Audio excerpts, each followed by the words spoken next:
Hi అండి. Welcome to మేఘ్నా creations.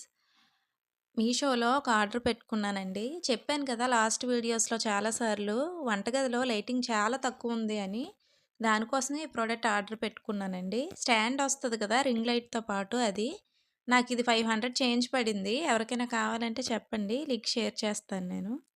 ఇదొచ్చే టైంకి మా స్వామి ఇంట్లో లేరనమాట. అయినా మనకు ఆత్రం ఆగదు. ఫస్ట్ వచ్చింది వెంటనే ఓపెన్ చేసి చూసేయాలి. అదేంటో ఓపెన్ చేయడానికి చూసాను.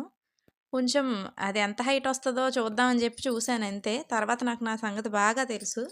అందుకే ఇంక అంతకు మించి ఓపెన్ చేయడం మంచిది కాదని చెప్పి ఎక్కడున్నవి అక్కడే అసలొచ్చాయా లేదా ఎలా వచ్చాయో చూసుకున్నాను. చూసుకొని అది పక్కన పెట్టేసానమాట. స్వామి వచ్చిన తర్వాత అతన్నే ఫిట్ చేయమని చెప్దామని చెప్పి. ఒకవేళ నేను తీసినప్పుడు దానికి ఏదైనా అయ్యిందనుకో అయినా సరే, ఇది నువ్వు తీసినప్పుడు ఏదైనా అయ్యిందంటే నేను అస్సలు ఊరుకోను. అది నేను తీసినప్పుడు అవ్వలేదు. వాడు తయారు చేయడమే అలాగే చేసాడని చెప్పి వాదిస్తానమాట.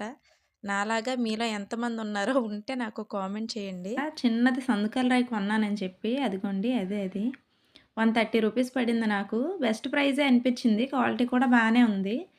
అదిగోండి తెచ్చి అక్కడ పెట్టాను దాన్ని.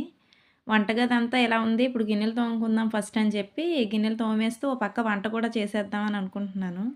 ఉదయం చాలా హడావిడిగా ఉంటది కదా! మనం ఎంత తొందరగా లేచి పని చేసుకున్నా సరే, అస్సలు పని తెమలదు.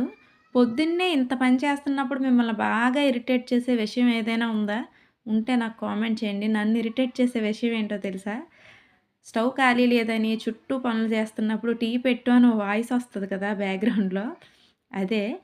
అంటే పెట్టకూడదని కాదు. అసలు ఖాళీ ఉండదు. అదేంటో హోటల్‌కెళ్ళి గంట సేపైనా వెయిట్ చేస్తారు గానీ, ఇంట్లో టీ కావాలి అని చెప్పిన 10 నిమిషాలు కూడా ఆగరు.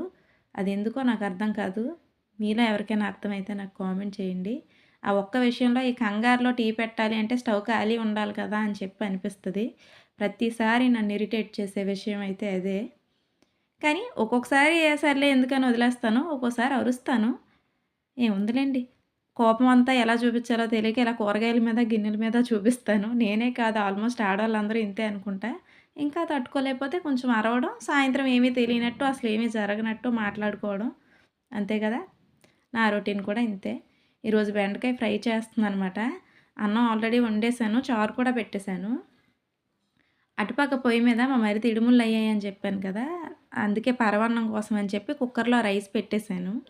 ముందు ఈ హడావిడంతా అయిపోయి మా పిల్లలు, మా ఆయన డ్యూటీకెళ్ళిపోయారనుకోండి, తర్వాత చక్కగా పరమాన్నం చేసేసుకొని ఒకసారి దేవుడి దగ్గర పెట్టేసి అందరికీ పంచేద్దాం అని చెప్పి.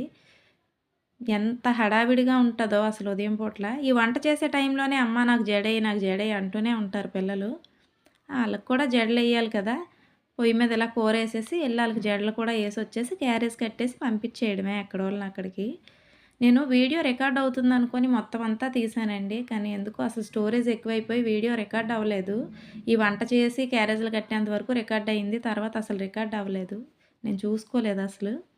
బెండకాయ ఫ్రై, చారే ఈరోజు. ఇంకో కర్రీ ఏం వండలేదు. అప్పటికే టైం అయిపోతుందని. ఒక్కొక్కసారి అంతే అసలు పని తెమలదు కదా! ఈరోజు కూడా అలానే అయ్యింది.